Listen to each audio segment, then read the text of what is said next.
কোরআন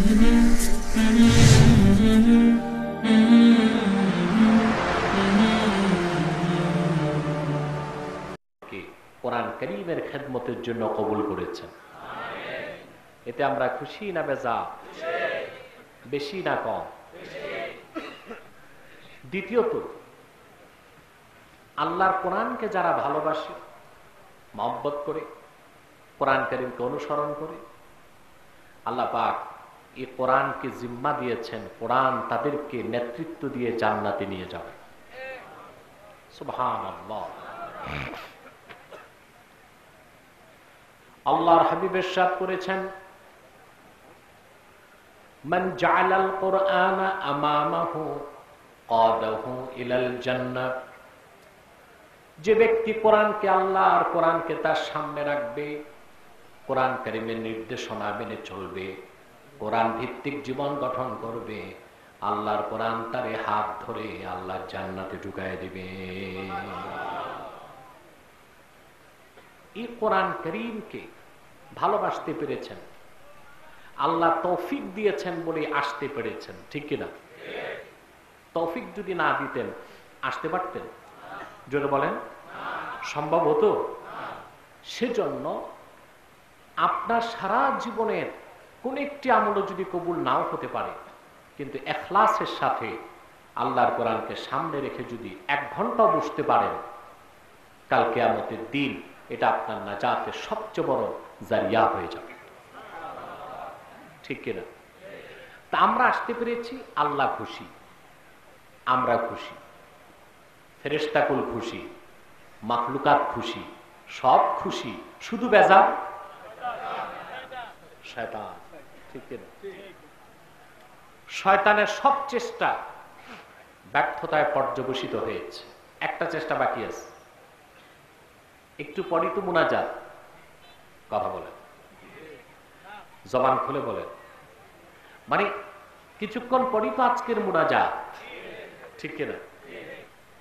আপনারা যদি মুনাজাত না করে যেতে পারেন, এজন্য শয়তান চেষ্টা করবে। আমরা নেক নিয়ত করে শয়তানের নাপাক গালে একটা চপেটা ঘাত করতে চাই। আমরা নিয়ত করছি কিছুক্ষণ পরে আজকের মুনাজাত করে গুনাহ মাফ করে নিষ্পাপ বেহেশতি আল্লাহওয়ালা হয়ে বাড়ি যেতে চাই। কারা কারা হাত তুলে আল্লাহ তাআলাকে দেখা? আল্লাহ কবুল করুন, আল্লাহ মঞ্জুর করুন, বলুন আল্লাহুম্মা আমিন। এবার সরাসরি আমি মূল আলোচনায় প্রবেশ করছি। যে কষ্ট না হয় আমার সঙ্গে আপনারা তেলাওয়াত করবেন, যেন প্রতিটি অক্ষরে নূর আল্লাহ তাআলা আমাদের সিনায় মানকুশ করে দেন, বলেন আল্লাহুম্মা আমিন। পড়ুন আউযু বিল্লাহি মিনাশ শাইতানির রাজীম, বিসমিল্লাহির রাহমানির রাহিম। ইন্নামাল মুমিনুনা আল্লাযীনা ইযা যুকিরাল্লাহু ওয়াজিলাত কুলুবুহুম ওয়া ইযা তুলিয়াত আলাইহিম আয়াতুহু যাদাতহুম ঈমানান ওয়া আলা রাব্বিহিম ইয়াতাওয়াক্কালুন। সাদাকাল্লাহুল আযীম। মাইকের সাউন্ডটা একটু সফট হবে, একটু বাড়বে। সাদাকাল্লাহুল আযীম। পড়ুন সাদাকাল্লাহুল আযীম। ওয়া সাদাকা রাসূলুহুন নাবিয়্যুল কারীম ওয়া নাহনু আলা যালিকা মিনাশ শাহিদিন ওয়াশ শাকিরিন ওয়ালহামদুলিল্লাহি রাব্বিল আলামিন। আল্লাহ পাক কোরআন কারীম সূরাতুল আনফালে প্রকৃত মুমিন কারা তাদের কিছু বৈশিষ্ট্য তুলে ধরেছেন। আমরা তো মুমিন, কথা বলেন, আপনারা মুমিন কিনা? শুধু মুমিন না মুসলিমও? না মুসলিম না মুমিন? কথা বলেন, দোনোটাই, মুমিন এবং মুসলিম আপনি, এটা বলতেও কি ভয় লাগে? হৃদয়ের সবটুকুন ভালোবাসা উজাড় করে বলেন আপনি মুমিন কিনা? মুসলিম। আল্লাহ তাআলা পৃথিবীর মানুষকে তিনটা শ্রেণীতে ভাগ করেছেন: মুমিন, মুনাফিক, কাফের। এই তিনের বাইরে কোনো মানুষ, তিনের বাইরে কোনো মানুষ। এই জন্য তিন নামে সূরা নাজিল করেছেন। মুমিনের নামে সূরাল মুমিনুন, মুনাফিকের নামে সূরাল মুনাফিকুন, কাফেরের নামে সূরাল কাফিরুন। এই তিনের বাইরে কোনো মানুষ থাকতে, নিরপেক্ষতা বলতে ইসলামে কোনো কিছু নাই। আপনাকে একটা পক্ষ নিতেই হবে, হয় সত্যের পক্ষ নয় মিথ্যার পক্ষ, হয় রহমানের পক্ষ নয় শয়তানের পক্ষ। আপনি কিছুটা ইসলাম কিছুটা অন ইসলাম, অনেকটা সুবিধাবাদী হবেন, নামাজ সোজাও করবেন, পূজা মণ্ডপেও দৌড়াবেন, মুহররম পালন করবেন, পহেলা বৈশাখও পালন করবেন, আপনার মধ্যে ভেজাল আছে, ফরমালিন আছে। ওই ফরমালিনের নাম হচ্ছে নেফাক। ওটার নাম কি? এই রোগ যার থাকে তার নাম মুনাফিক। তার নাম কি?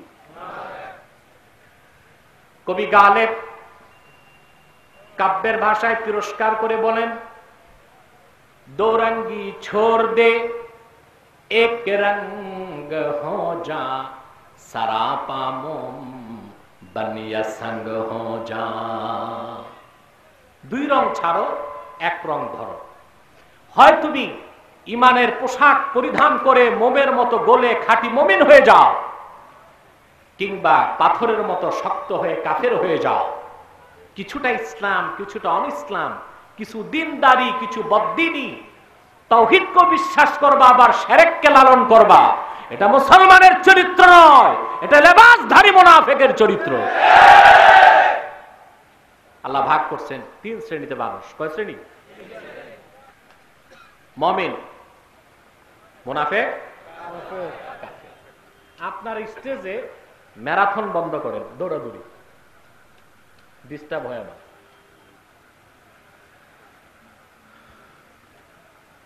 প্রিয় সুধী, তা মানুষ কয় প্রকার?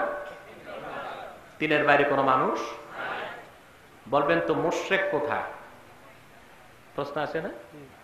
মুশরিক কাফেরের অন্তর্ভুক্ত। প্রত্যেক কাফের, ইন্না বাইনাল কাফিরি ওয়াল মুশরিকি ওয়াজহাল উমুমি ওয়াল খুসুস।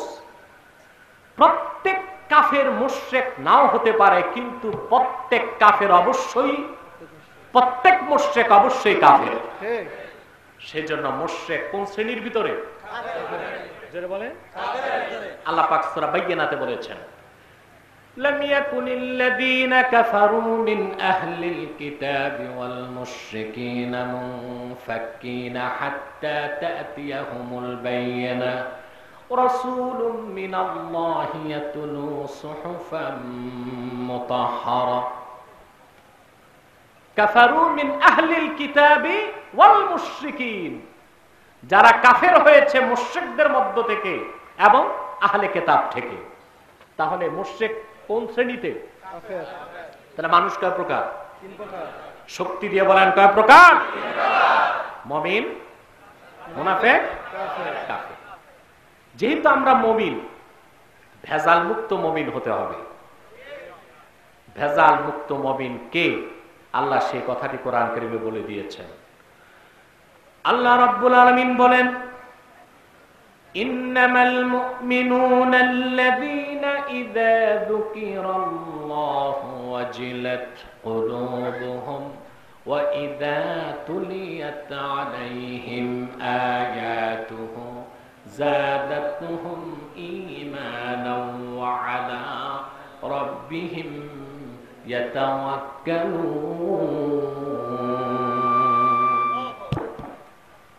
মাইক তো ডান্ডি পটাশ, এ তো কাজের মাইক না।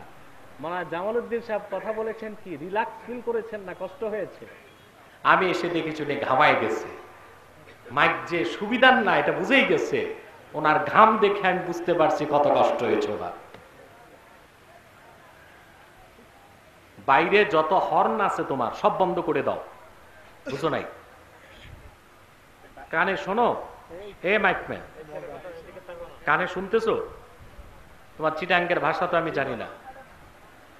বাহিরে যত হর্ন আছে বন্ধ করে সব ভিতরে দাও। দূরে যে বসে আছে তারে ওয়াজ শোনানোর ঠেকা পড়ে নাই আমাদের। যার ওয়াজ শুনতে হয় প্যান্ডেলে আসুক। কথা বুঝতেছেন? সম্মানিত সুধী, আল্লাহ পাক বলেন প্রকৃত মুমিন তো তারাই ইদা যুকিরাল্লাহ, যখন আল্লাহর জিকির হয় তাদের সামনে, ওয়াজিলাত কুলুবুহুম, আল্লাহর ভয়তে তাদের অন্তর নরম হয়ে যায়। সুবহানাল্লাহ জোরে বলে গুনাহ হবে। ওয়া ইদা তুলিয়াত আলাইহিম আয়াতুহু, আর যখন তাদের সামনে আল্লাহর কোরআনের আয়াত তেলাওয়াত হয়, জাদাতহুম ঈমানা, কোরআনের তেলাওয়াত তাদের ঈমানকে বৃদ্ধি করে দেয়। ওয়া আলা রাব্বিহিম ইয়াতাওয়াক্কালুন, আর তারা নিরঙ্কুশ ভাবে একমাত্র আল্লাহর উপর ভরসা করে। বলেন সুবহান। বাড়াও আওয়াজ, সাউন্ড বাড়াও।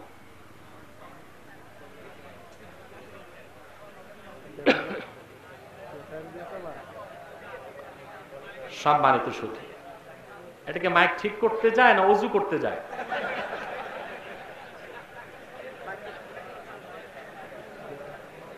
আপনারা প্যান্ডেল সুন্দর করেছেন, আয়োজন তো ভালো, মূল জায়গাতেই তো গলা দাবায় রাখছেন। আমাদের আলোচকদের জন্য মেইন হচ্ছে সাউন্ড সিস্টেম। এটা ঠিক? তাহলে মাহফিল সুন্দর চলে। এখানে ডিস্টার্ব হলে আপনার প্রথম এফেক্ট হয় যিনি আলোচক, তার সাইকোলজিক্যাল অ্যাটাক হয়, মনস্তাত্ত্বিক বিপর্যয় ঘটে। কারণ সবাই তো মুখস্থ কথা বলে না, চিন্তা ভাবনা করে কথা বলতে হয়। সামনে থেকে মাইকগুলো ঠিক রাখার চেষ্টা করবেন। এখন মোটামুটি চলতেছে, এইরকম থাকলেও চলে।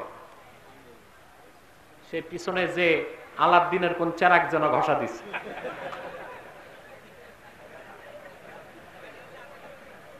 এটা মনে হয় মেইন মাইকম্যান না, অপারেটর।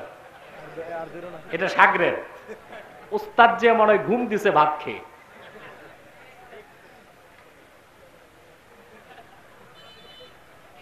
প্রকৃত মুমিন যারা, তারাই প্রকৃত মুমিন যখন তাদের সামনে আল্লাহর জিকির হয়, তাদের অন্তর আল্লাহর ভয়তে নরম হয়ে যায়। প্রশ্ন হলো, এখানে যে জিকিরের কথা আল্লাহ বলেছেন এটা কোন জিকির? জিকির নিয়ে আমাদের দেশে অনেক বাড়াবাড়ি আছে, মতভেদ আছে, ইখতিলাফ আছে, ঠিক কিনা? আল্লাহ তাআলা অনেকগুলো বিষয়কে কোরআনে জিক্র বলেছেন। কোন একটা জিকিরকে আপনি অস্বীকার করলে ঈমান নষ্ট হয়ে যাবে। যেমন মৌখিক জিক্র, আল্লাহ, সুবহানাল্লাহ, আলহামদুলিল্লাহ, এই জিকিরগুলো অনেক সওয়াব। জিকিরগুলো কি? কিন্তু নফল। কিন্তু কি? মৌখিক জিকিরের কথা কোরআনেও আছে, হাদিসেও আছে। আমাদের দেশে যেমন কিছু কিছু বিতর্কিত বক্তা বলে থাকে যে মুখে আল্লাহ আল্লাহ জিকির, এটা কোরআন হাদিসে কোথাও নাই। না, এটা তাদের ভুল কথা। আল্লাহ পাক কোরআন কারীমে বলেছেন, ফাসকুর ইসমা রাব্বিক, মুহাম্মদ সাল্লাল্লাহু আলাইহি সাল্লাম আপনার রবের নামের জিকির করুন। রবের জিকির না রবের নামের? রবের নামের। জোরে বলেন। নামের। বলেন তো আমার রবের সবচেয়ে বড় নাম কি? তাহলে আল্লাহ, আল্লাহ জিক্র করার নির্দেশ কোরআনে আছে না নাই? সহিহ বুখারীর হাদিস, আল্লাহর হাবিব ইরশাদ করেছেন, জাদ্দিদু ঈমানাকুম, তোমরা তোমাদের ঈমানকে তাজা করো। সাহাবায়ে কেরাম প্রশ্ন করলেন, কাইফা নুজাদ্দিদু ঈমানানা ইয়া রাসূলুল্লাহ, কেমন করে আমরা আমাদের ঈমানকে তাজা করব? আল্লাহর হাবিব বললেন, কাসসিরু লা ইলাহা ইল্লাল্লাহ, বেশি বেশি পড়ো লা ইলাহা ইল্লাল্লাহ। আপনারা লা ইলাহা ইল্লাল্লাহ পুরা পড়েন না অর্ধেক পড়েন?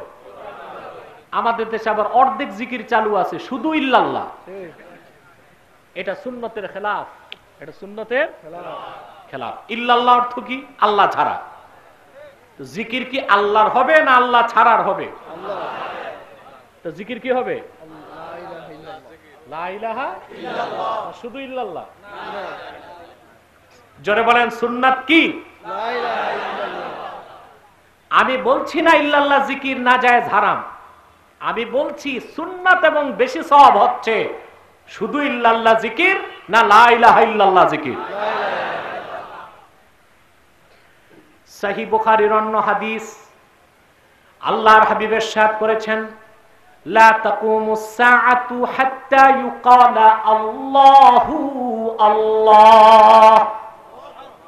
যতক্ষণ পর্যন্ত এই ভূপৃষ্ঠে জমিনের উপর আল্লাহ আল্লাহ বলার মানুষ থাকবে, আল্লাহ আল্লাহ জিকির হবে, ততক্ষণ কিয়ামত হবে না। তাহলে মৌখিক জিকির আছে না নাই? করবেন, করেন না আপনার কিসমত খারাপ, কিন্তু করা যাবে না এইরকম ফতুয়া দিয়ে উম্মতের মধ্যে ফিতনা সৃষ্টি করবেন না। আল্লাহ তাআলা সালাতকে, নামাজকে জিকির বলেছেন। কি বলেছেন? হযরত মুসাকে আল্লাহ তাআলা ডাক দিয়ে বললেন, ওয়া আনা আখতারতুকা ফাসতামি' লিমা ইউহা ইন্নানি আনাল্লাহ লা ইলাহা ইল্লা আনা ফা'বুদনি ওয়া আকিমিস সালাতা লিযিকরি।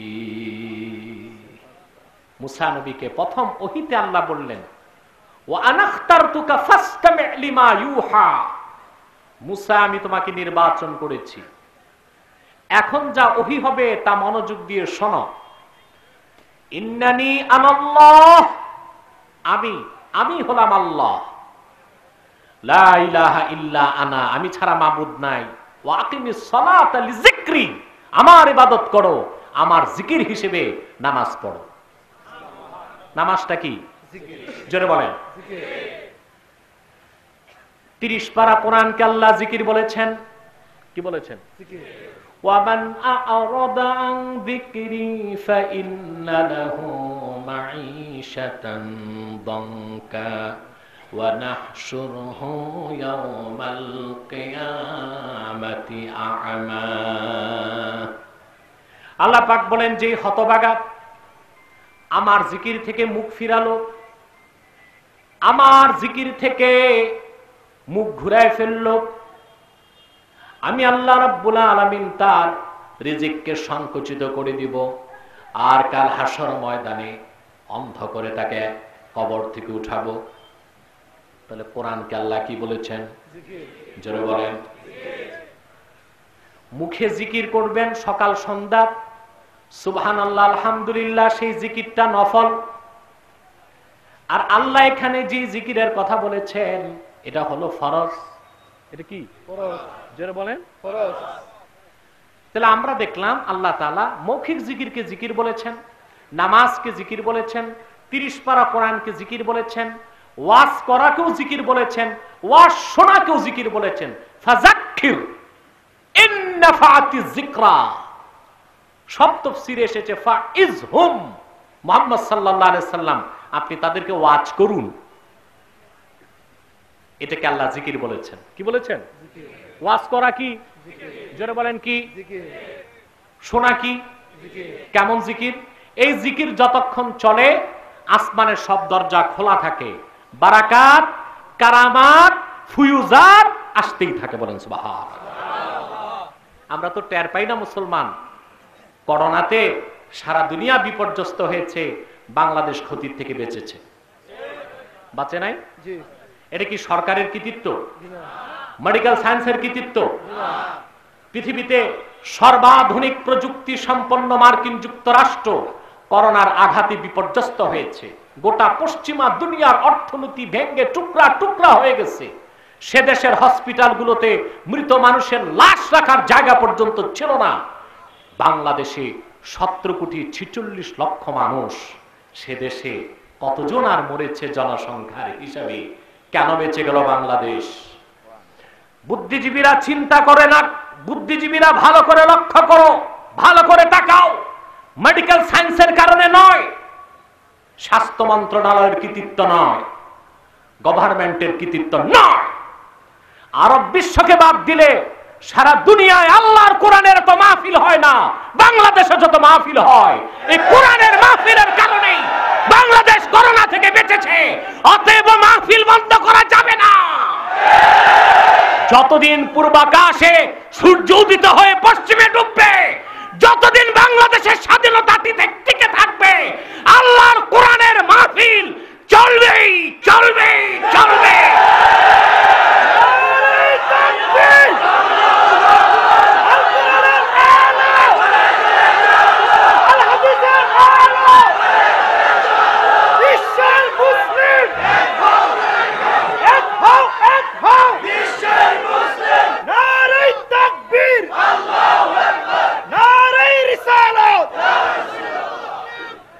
মনে রেখো মুসলমান, বাংলাদেশের স্বাধীনতার মূল চেতনা হচ্ছে ইসলাম ও মুসলমান। ইসলাম যতদিন বাংলাদেশে থাকবে, মুসলিম জাতিসত্তা যতদিন বাংলাদেশে থাকবে, বিদেশি কোন আগ্রাসী শক্তির পক্ষে স্বাধীন বাংলায় বিষাক্ত দাঁত বসাতে দেওয়া হবে না।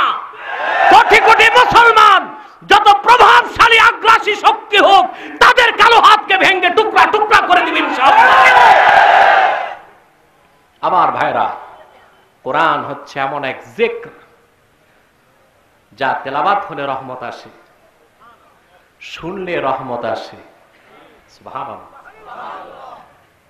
কোরআনকে আল্লাহ জিকির বলেছেন। কথা বুঝতেছেন? এখানে জিকির বলতে কোনটা বুঝিয়েছেন, এটা হচ্ছে প্রশ্ন। আল্লাহ রাব্বুল আলামিন বলেন,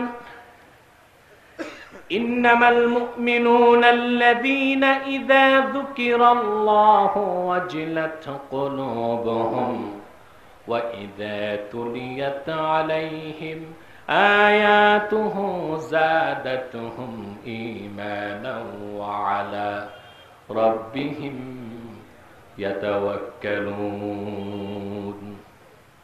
প্রকৃত মুমিন তো তারাই, ইযা যুকিরাল্লাহ, যখন তাদের সামনে আল্লাহর জিকির হয়।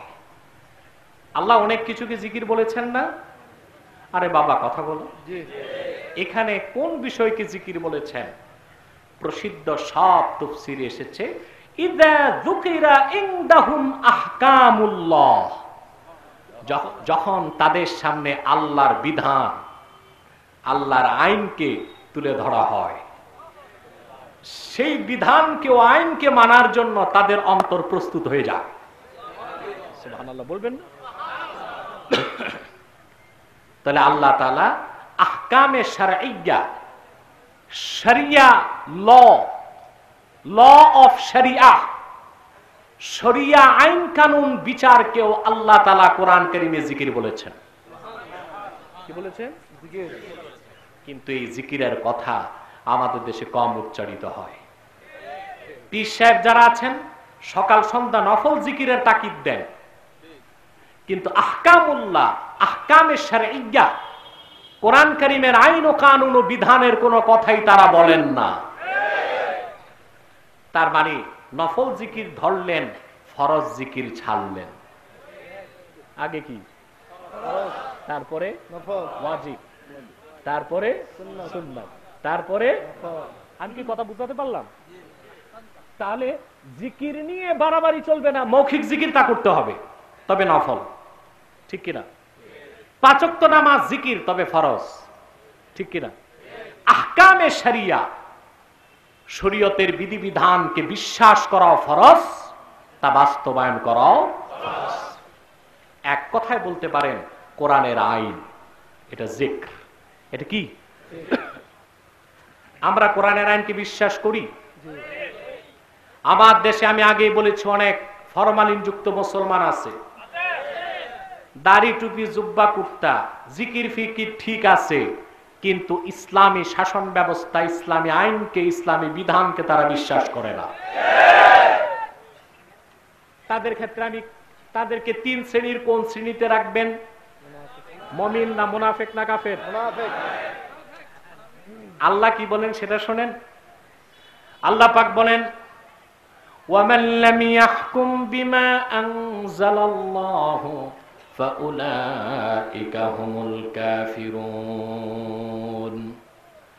আল্লাহ তাআলা যা নাজিল করেছেন তার হাবিব মুহাম্মদ সাল্লাল্লাহু আলাইহি সাল্লামের মাধ্যমে মানব জাতির ইহকালীন কল্যাণ পরকালীন মুক্তির জন্য যে বিধান, যে আইন, যে আহকাম আল্লাহ নাজিল করেছেন সেটা যারা বিশ্বাস করবে না, আল্লাহ বলেন ফাউলাইকা হুমুল কাফিরুন। আল্লাহ তাদেরকে কি বলেছেন? আমাকে তো বদনাম দেন, আমি কথায় কথায় কাফের বলি, এজন্য আমি বলি নাই। কে বলেছেন? আল্লাহ। আল্লাহর সাথে ঝগড়া চলবে? চলবে? জিকির বুঝতেছেন? ভালো করে বুঝতেছেন? আহকামে শরিয়া আল্লাহর হাবিব মুহাম্মদ সাল্লাল্লাহু আলাইহি ওয়াসাল্লাম ১৫০০ বছর আগে আল্লাহর পক্ষ থেকে যে বিধান, যে আইন দিয়েছেন তা বিশ্বাস না করলে আপনি মুসলমান হতে পারবেন না। আর তা প্রতিপালন বা বাস্তবায়ন না করে আপনি খাঁটি মুমিন হতে পারবেন না।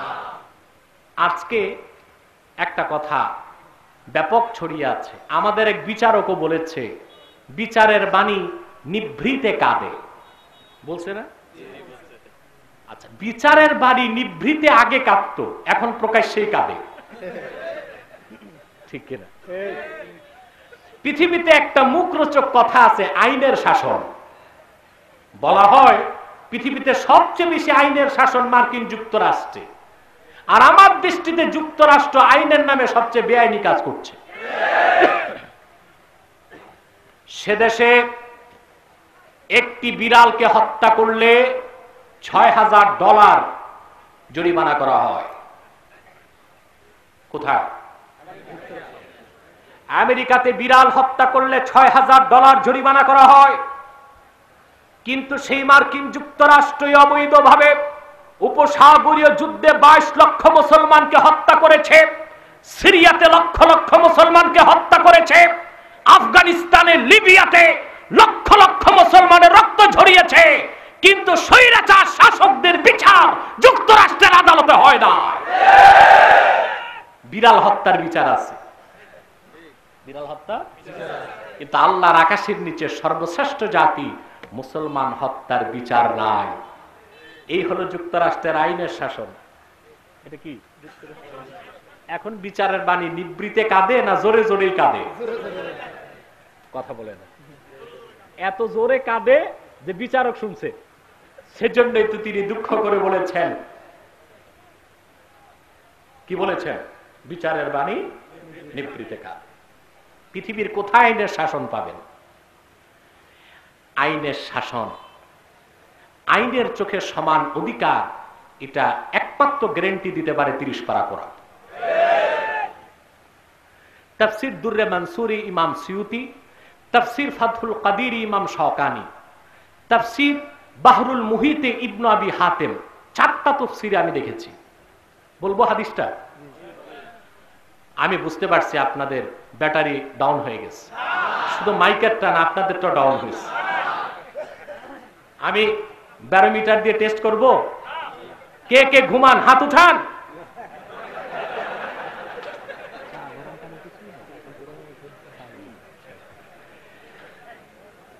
পরীক্ষায় তো ধরা খেয়ে গেলেন, ঘুমালে কি হাত তোলা যায়? প্রিয় সুধী, 4টি তাফসীরের কিতাবে আমি দেখেছি, আরো অনেক তাফসীরে থাকতে পারে, আমি 4টা তাফসীরে দেখেছি।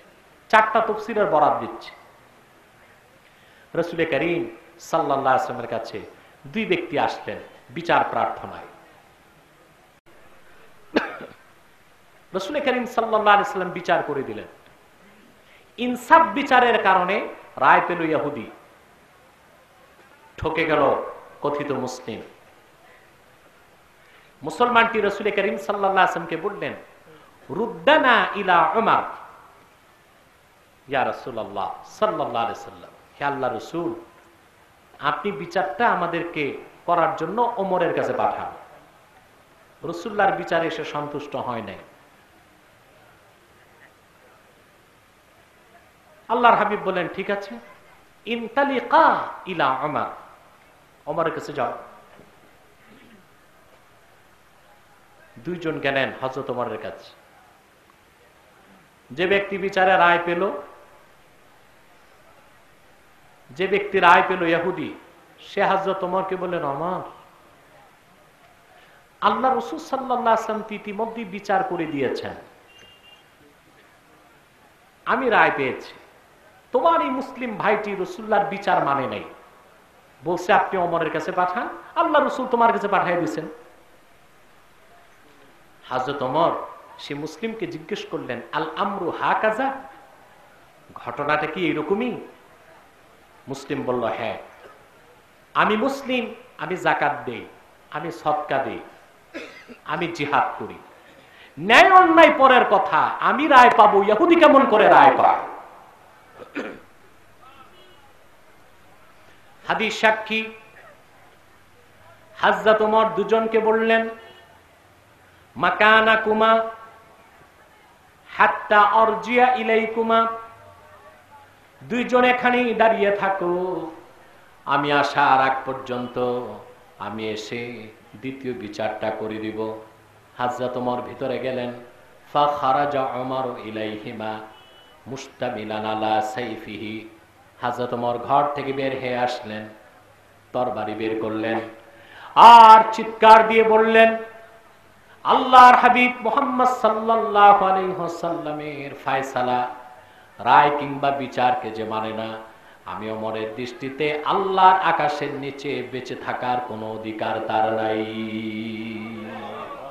এই কথা বলে তরবারির এক আঘাতে সেই কথিত মুসলিমের গর্দান তিনি উড়ায় দিলেন। ইহুদি এই দৃশ্য দেখে একটা দৌড় দিছেন যে মুসলমানকে যদি কতল করে ফেলে, তা আমার যে কয় টুকরা করে তার তো হিসাব দেয়। ইহুদি দৌড়িয়ে আসলো আল্লাহর হাবিবের কাছে, এসে বললেন, ইয়া রাসূলুল্লাহ, ইয়া হাবিবাল্লাহ,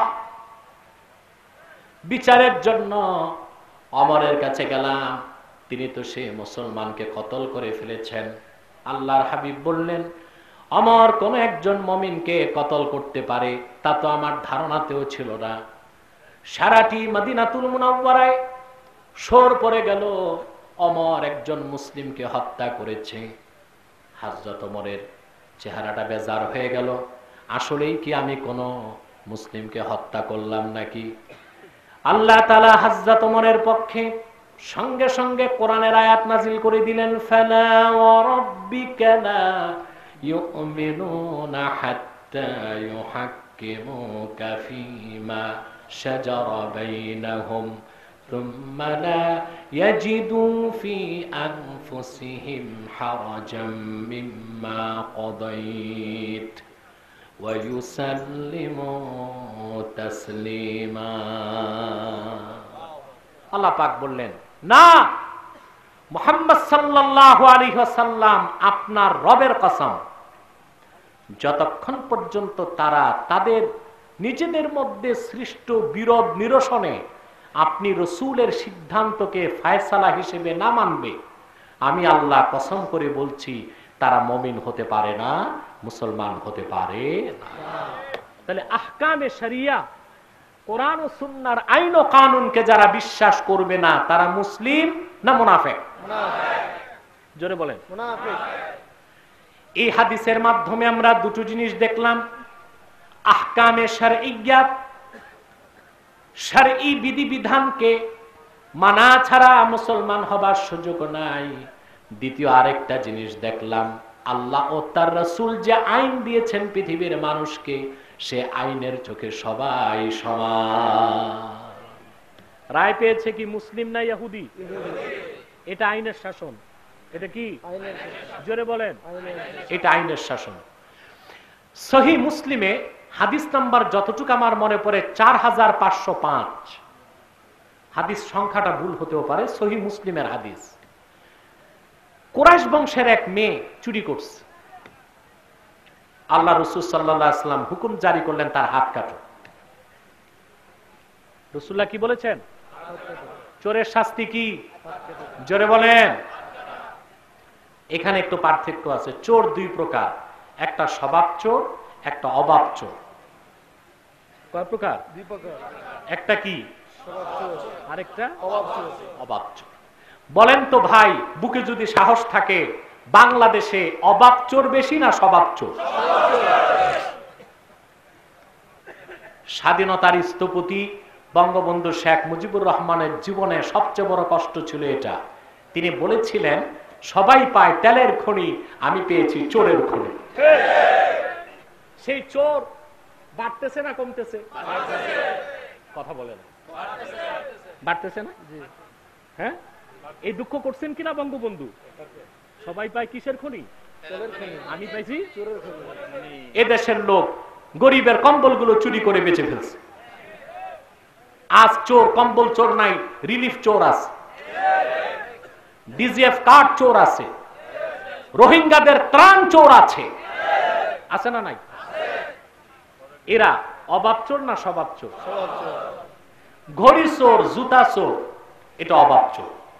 এটা কি? বাংলাদেশ সরকার তার কর্মকর্তা কর্মচারীদের বেতন দেয় প্রতি বছর প্রায় ৮০,০০০ কোটি টাকা। কত? ৮০,০০০ কোটি টাকা। চিন্তা করতে পারেন আপনি? সারা বাংলাদেশটা পরিচালনা করে কতজন জানেন? ১৮৭০ জন। কতজন? মানুষ আছে কত? ১৭,৪৬,০০,০০০। নতুন জরিপ ১৭,৪৬,০০,০০০। আর এই পুরা দেশ ১৭,৪৬,০০,০০০ মানুষকে শাসন করছে কতজন মানুষ? আমলা কামলা, ঊর্ধ্বতন কর্মকর্তা, মধ্যম কর্মকর্তা, নিম্ন কর্মকর্তা, মোটে ১৮৭০ জন। এই ১৮৭০ জনের বেতন, বাকি কর্মচারী দেশে যারা, তাদের বেতন দিচ্ছে সরকার ৮০,০০০ কোটি টাকার উপরে। উল্টো তারা ঘুষ খাচ্ছে বছরে ১২,০০০ কোটি টাকা। কত? তাদের তো অভাব নাই, গাড়ি আছে, বাড়ি আছে, নারী আছে, কারো কারো বউ ৩-৪টা আছে। এই অফিসারদের গাড়ি কি? বিলাসবহুল গাড়ি। আপনার বড় অফিসারদেরকে দেওয়া হচ্ছে এখন V8, ১.৫ কোটি ২ কোটি টাকার গাড়ি, বিলাসবহুল বাড়ি, ফার্স্ট ক্লাস লাইফ স্টাইল। তারপরও তারা ফাইল ঠেকায়া চুরি করে। করে কিনা? একটা প্রাইমারি স্কুল মঞ্জুরি করতে যাবেন, ৩-৪ লাখ টাকা ঘুষ দিতে হবে সচিব মহোদয়কে। ঠিক কিনা? এরা কি অভাব চোর না স্বভাব চোর? ইসলামের হুকুম, কেউ যদি চুরি করে অভাবে, তারে প্রথমবার মাফ করো। কি করো? শরীয়ত মেকদার দিয়েছে ১০ দেরহাম। ১০ দেরহামের কম যদি চুরি হয়, তার হাত কাটো না, কারণ সে পেটের ক্ষুধায় চুরি করতে পারে। বেশি চুরি যেটা, ওইটা অভাব চোর না, ওটা স্বভাব চোরের কাজ। স্বভাব চোরের ক্ষেত্রে কোরআনের আইন হলো আস-সারিকু ওয়াস-সারিকাতু ফাকতাউ আইদিয়াহুমা জাযাআম বিমা কাসাবা নাকালাম মিনাল্লাহ। চোর পুরুষ হোক মহিলা হোক, তার হাত কাটো। কি কাটো? এই ক্ষেত্রে ধনীরা বাঁচবে, গরিবদের উপর বিচার প্রয়োগ, তা না। আইনের চোখে সব সমান। আইনের চোখে কুরাইশ বংশের মেয়ে চুরি করেছে, আল্লাহ রাসূল বলেন হাত কাটো। সাহাবা একরাম চিন্তায় পড়ে গেলেন, পৃথিবীর শ্রেষ্ঠ বংশ কুরাইশ বংশের মেয়ের যদি হাত কাটা হয়, তাহলে তো বংশমর্যাদা কলঙ্কিত হয়। এখন তারা সিদ্ধান্ত নিলেন রাসূল করিম সাল্লাল্লাহু আলাইহি ওয়াসাল্লামের কাছে সুপারিশ করে হাত কাটা রহিত করা যায় কিনা। কাকে পাঠালেন? যায়েদ ইবনুল হারেসা রাদিয়াল্লাহু তাআলা আনহুর ছেলে হযরত উসামাকে। উসামাকে আল্লাহ রাসূল সাল্লাল্লাহু আলাইহি ওয়াসাল্লাম মহব্বত করতেন। হযরত উসামা যে বললেন, ইয়া রাসূলুল্লাহ সাল্লাল্লাহু আলাইহি ওয়াসাল্লাম, যে মহিলাটি চুরি করেছে হাত কাটবেন, সে তো কুরাইশ, তার ক্ষেত্রে একটু বিবেচনা করা যায় কিনা। আল্লাহর হাবিব বুঝলেন এই আবদারটা তার নয়, এটা বড়দের আবদার। সহিহ মুসলিম সাক্ষী, রাসূলুল্লাহ মসজিদ নববীর মিম্বরে বসলেন আর বললেন, আইনের চোখে সবাই সমান, কার মর্যাদা বেশি কার কম তা দেখার সুযোগ নেই।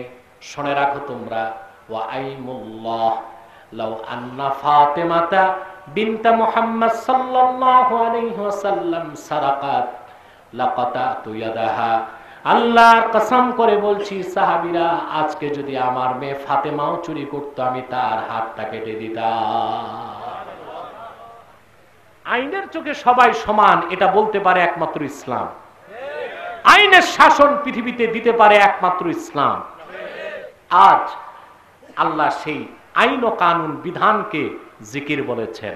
সেই জিকির আমাদের মধ্যে আছে না নাই? জোরে বলেন, আছে না নাই? আছে নাই? সেজন্য আমরা আজকে অশান্তির আগুনে জ্বলছি। মানুষ বিচার পাচ্ছে না, মানুষ তার অধিকার পাচ্ছে না, মানুষ তার সুখ পাচ্ছে না, শান্তি পাচ্ছে না, তার কাঙ্ক্ষিত ফলাফলগুলো মানুষ খুঁজে পাচ্ছে না। উল্টো আমরা অনুশীলন করছি ইংরেজদের আইন, অথচ ইংরেজ আইনের উৎস কি? ইতিহাস ঘাটলে দেখতে পাবেন 700 বছর আগে, 800 বছর আগে ইউরোপের বিভিন্ন দেশে, বিশেষ করে গ্রেট ব্রিটেনে বিভিন্ন উপজাতিরা জঙ্গলি শাসন যাদের ছিল, তারা ঘরোয়া পরিবেশে যে রায় দিত, সে রায়গুলো পরবর্তীতে ব্রিটেনের আইনে পরিণত হয়েছে। ব্রিটিশ আইনের উৎস হলো ব্রিটেন আর জঙ্গল, জঙ্গলিদের কাছ থেকে ব্রিটিশ আইন এসেছে। আর ইসলামী আইনের উৎস হলো কোরআন, যা লাউহে মাহফুজ থেকে এসেছে। এটাকে আল্লাহ জিকির বলেছেন। কি বলেছেন? জোরে বলেন। এই জিকিরটা আমাদের দরকার আছে না নাই? সর্বশক্তি দিয়ে বলেন, দরকার আছে না নাই? অতএব আমাদেরকে আল্লাহর যে জিকিরকে আল্লাহ বিধান বলেছেন, সেই বিধানকে পালন করার শপথ নিতে হবে, ব্যক্তি জীবনে, সমাজ জীবনে, রাষ্ট্রীয় জীবনে। ঠিক কিনা বলেন? তারপর আল্লাহ তাআলা বলেন, وَإِذَا تُلِيَتْ عَلَيْهِمْ آيَاتُهُ زَادَتْهُمْ إِيمَانًا। আর তাদের সামনে যখন কোরআন কারীমের আয়াত তেলাওয়াত করা হয়, কোরআনের তেলাওয়াত তাদের ঈমানকে বহুগুণ বাড়ায় দেয়। وَعَلَى رَبِّهِمْ يَتَوَكَّلُونَ। প্রকৃত মুমিনদের সবচেয়ে বড় বৈশিষ্ট্য, তারা ভরসা করে আল্লাহর উপর। কার উপর? আজ আমরা বিপর্যস্ত। ঠিক কিনা বলেন? ও মিয়া সাহেব বসেন, এক্ষুনি মুনাজাত হচ্ছে। আমরা আজকে বিপর্যস্ত কিনা বলেন? বাংলাদেশে লজ্জা না পেলে জোরে বলেন। আমাদের অবস্থা ভালো না খারাপ? শুধু বাংলাদেশে না, সারা দুনিয়ায় মুসলমান বিপর্যস্ত। এই পৃথিবীতে শক্তি এবং কর্তৃত্বের জন্য বেদিনের কাছে 4টা অস্ত্র। কয়টা? মাসাল, মিডিয়া, মানি, ম্যান্ডেট। কয়টা হলো?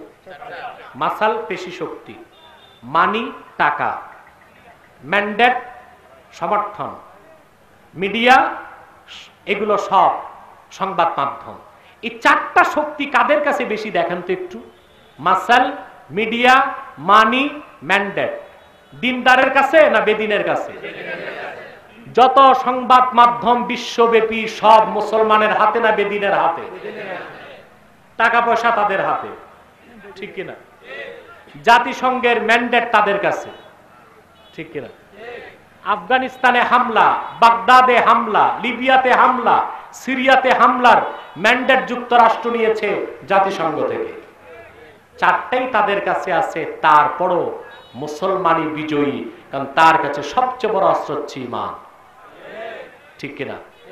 এই ঈমানকে মজবুত করতে হবে, আর তাওয়াক্কুল পুরাপুরি আল্লাহর উপর রাখতে হবে।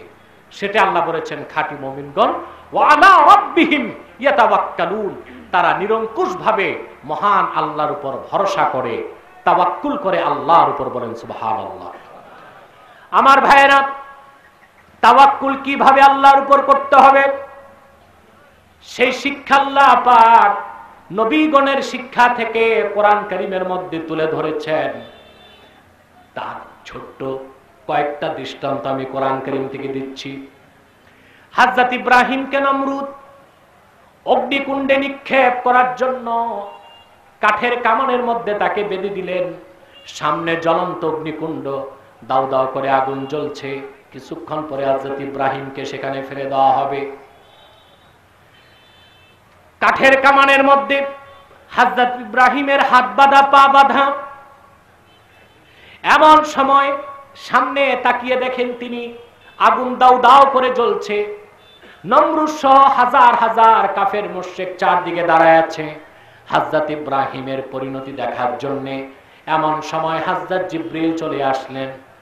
হযরত ইব্রাহিমকে ডাক দিয়ে বললেন, আলাকা হাজাতুন ইয়া ইব্রাহিম। ইব্রাহিম, তোমার সামনে আগুনের কুণ্ডলী, এক্ষুনি তোমাকে আগুনে নিক্ষেপ করা হবে। তোমার সাহায্যের প্রয়োজন আছে কিনা বলো, আমি আল্লাহর সবচেয়ে শক্তিশালী ফেরেশতা জিবরিল আমিন। বিপদের সেই চরম মুহূর্তে হযরত ইব্রাহিম জিবরিলকে জবাব দিলেন, জিবরিল, আমার সাহায্যের প্রয়োজন আছে, কিন্তু তোমার কাছে জানতে চাই, হাজাতুন ইলাইকা আও ইলাল্লাহ, সেই সাহায্য মিটাবার জন্য সাহায্যের আবেদন তোমার কাছে করব না যে আল্লাহর তাওহীদের জন্য জীবন দিচ্ছি সেই আল্লাহর কাছে সাহায্য চাইব। কার কাছে সাহায্য চাইলেন? তাওয়াক্কুল কার উপর করলেন? ভরসা কার উপর করলেন? মুসা আলাইহিস সালাম আল্লাহর হুকুমে লক্ষ লক্ষ বনি ইসরায়েল নিয়ে চলে আসলেন ফেরাউনের এলাকা ছেড়ে। তিনি মিশর থেকে চলে যাবেন ফিলিস্তিন। কোথায়? মাঝখানে পড়ল সমুদ্র, বাহার কালজুম। সমুদ্র ছিল 10 মাইল পাশ। কয় মাইল? হযরত মুসা আলাইহিস সালামের সাথে মানুষ কত ছিল তার হিসাব দেয়, যুবক ছিল 6 লাখ। কত? এই লক্ষ লক্ষ যুবক নিয়ে তিনি সমুদ্রের পাড়ে দাঁড়িয়ে আছেন। আবার বৃদ্ধ বলিতা দাঁড়িয়ে আছে। সামনে সমুদ্র, উত্তাল তরঙ্গমালা। পিছনে তাকায় দেখেন ফেরাউন তার 80,000 ঘোড়সওয়ার সৈন্য নিয়ে আসতেছে। মুসা আলাইহিস সালামের উম্মত হলো বনি ইসরাইল। কারা? জাতিতে এরা খুব ঘাটতেরা জাতি, ঠিক কিনা? মুসা আলাইহিস সালামকে বলেন, মুসা, বাড়িতে ছিলাম ফেরাউনের চর থাপ্পড় খাইয়া, তাই তো ভালো ছিল। এখন সামনে সমুদ্র, পিছনে তরবারি, ইন্না লামুদ্রাকুন, আমরা ধরা পড়ে গেছি, আর বাঁচার কোনো সুযোগ। বিপদের সেই চরম মুহূর্তে মুসা আলাইহিস সালাম বললেন, কাল্লা ইন্না মাইয়া রাব্বি সায়াহদিন, কখনো না, নিশ্চয়ই আমার সাথে আছেন আমার আল্লাহ, অচিরেই তিনি সমুদ্রের মধ্যে বাঁচার পথ করে দিবেন। তাওয়াক্কুল তিনি কার উপর করেছেন? জোরে বলেন। আল্লাহ থেকে বাঁচাইছেন কিনা? এবার আসেন, দুনিয়ার পূর্বের লক্ষাধিক নবীর তাওয়াক্কুলকে এক পাল্লায় দিলেও আখিরি নবী আমার মুহাম্মদ সাল্লাল্লাহু আলাইহি সাল্লামের তাওয়াক্কুলের সমান হবে না। হুজুর নূর সাল্লাল্লাহু আলাইহি ওয়াসাল্লাম যখন মক্কা মুকাররমা থেকে মদিনাতুল মুনাওয়ারায় হিজরত করে রওনা হলেন হিজরতের জন্য, মক্কাতে একটি পাহাড় আছে গারে সৌর, সেখানে যে রাসূল করিম সাল্লাল্লাহু আলাইহি সাল্লাম হযরত আবু বকর সিদ্দিককে নিয়ে অবস্থান করেছেন, ঠিক কিনা? জানেন তো আপনারা? জানেন তো হিজরতের কথা? পরের দিন সকালে আবু জেহেল 100 কাফেরকে নিয়ে তরবারি হাতে পদচিহ্ন দেখে দেখে গারে সৌরে চলে আসছে। বুখারী শরীফে এসেছে, কাফেররা সেই গারে সৌরে পৌঁছার আগে আল্লাহ পাক গুহার মুখ মাকড়সাকে হুকুম করলেন জাল দিয়ে বন্ধ করে দিল। মাটিকে হুকুম করলেন বাবলা গাছ তৈরি হয়ে গুহার মুখটাকে বন্ধ করে দিল।